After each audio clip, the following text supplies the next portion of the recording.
Hello again. We're going to keep our class in this video. So I had to make two videos because my phone storage is full. So we're going to pick up from where we stopped, alright? We made the simple past and the present perfect, and we were talking about the modal verbs can and could and the difference between them two.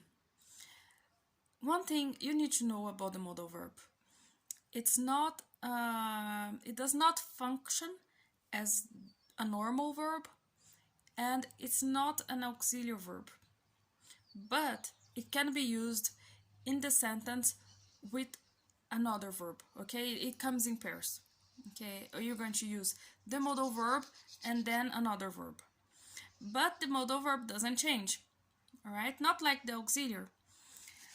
You see, there you had have and has and past participle when we talked about the present perfect. Okay, so it changed depending on the subject, but when you use the modal verb, it does not change. It doesn't matter if I say I can, you can, he can, she can, we can, it does not change. All right? Now, we have a small dialogue of a boy and his dad, and I'm going to read it right now. All right? Look, Dad, I can jump high. I can run fast. And the dad says, oh, I could jump high when I was young. I could run fast when I was young.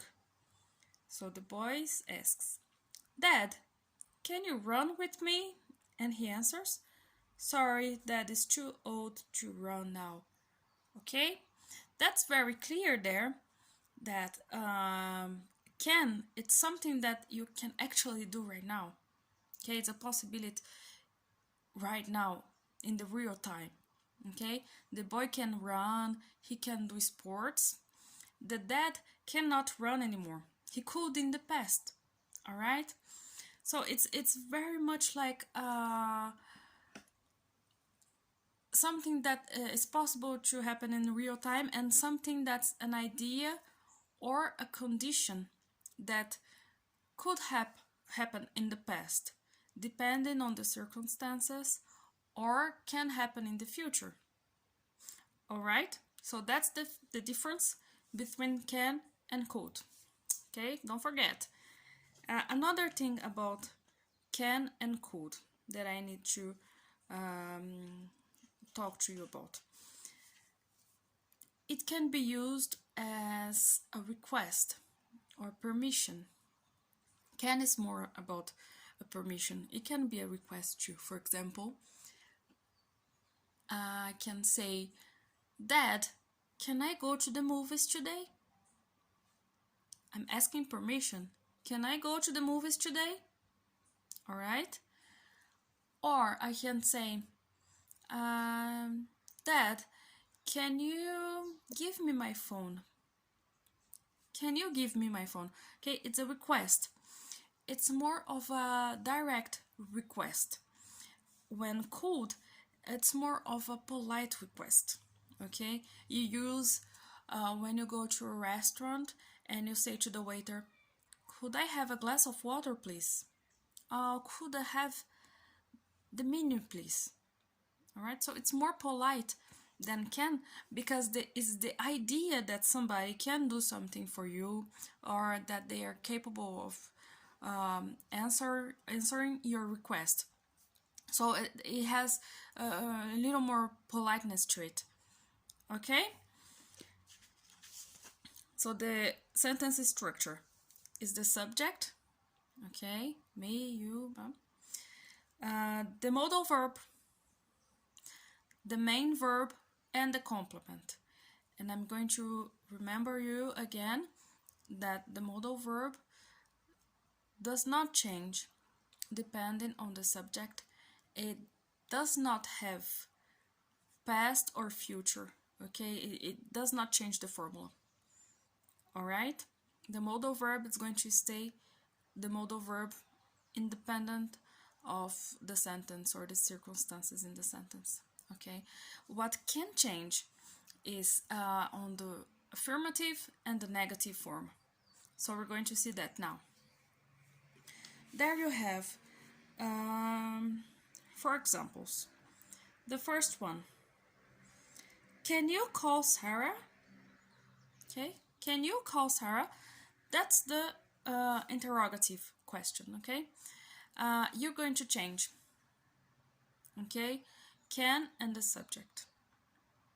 Just like you do in the interrogative questions you did before. But it's not going to change the word, okay? Can is going to stay can. So, can you do this? Can you do that? All right? Can you call Sarah? And there we have, I cannot call Sarah, or I can't call Sarah. Cannot and can't is the same thing. Can't is the contraction of cannot. You saw there, I wrote cannot together because you can write like that, all right? And can't is just can and apostrophe T. Okay, that's the negative form. It won't change depending on the time or the subject. So it's simple. All right, the next one. Could you play soccer when you were younger? That's the question. Could you play soccer when you were younger? So you saw there, we inversed could and the subject. Okay, to indicate it's a question. And there below we have, no, I could not play soccer when I was younger, or I couldn't play soccer when I was younger. Okay, that's the negative form. It's normal to use can't or couldn't, but it's if it's more of a formal situation, or if you're writing something, you can write cannot or could not. All right. One more thing about can and could. The modal verbs, they are going to be used on different situations for different tenses. Okay, so it doesn't change from the past to the future, but as I explained before, could can be used more for the future or the past, and can be used more for the present. Okay, so that's it. If you have any questions about the vocabulary, the simple past, the grammar, the simple past, the present perfect, or the modal verb can and could, do not hesitate to ask me. So it's going to be it for today. Thank you very much. Bye bye.